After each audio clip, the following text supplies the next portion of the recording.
Mga bro, 5 taon na pala simula ng e-commission ng BRP Conrado Yap PS-30 sa Philippine Fleet.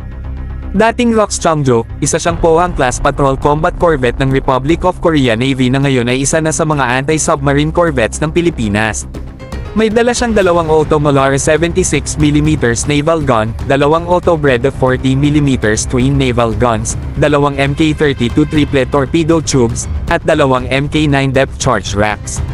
Talagang pangmalakasan ang arsenal na to, mga bro. 5th year of commissioning na ang BRP Conrado Yap PS-30. Saludo tayo sa mga men and women ng PS-30, pati na rin sa maintenance crew na walang sawang nag-aalaga sa kanya para laging nasa ship-shape form.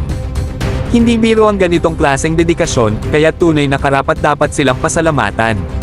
Isipin nyo, 5 taon na nilang pinangangalagaan ang ating karagatan gamit ang barkong ito.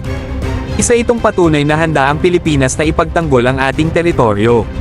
Sana ay mas marami pang Conrado Yap class corvettes ang dumating sa hinaharap para lalong maging solid ang ating naval defense, di ba? At mga bro, hindi lang sa armas at firepower matimbang ang BRP Conrado Yap.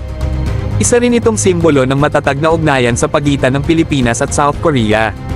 Ang dating barko ng Korea, ngayon ay nasa serbisyo ng Pilipinas, isang magandang halimbawa ng international cooperation na nagagamit natin sa pangangalaga ng ating bayan. Kaya mga bro, habang ipinagdiriwang natin ang ika-5 taon ng BRP Conrado Yap, sana ay patuloy nating suportahan ang ating mga kababayan sa Philippine Navy.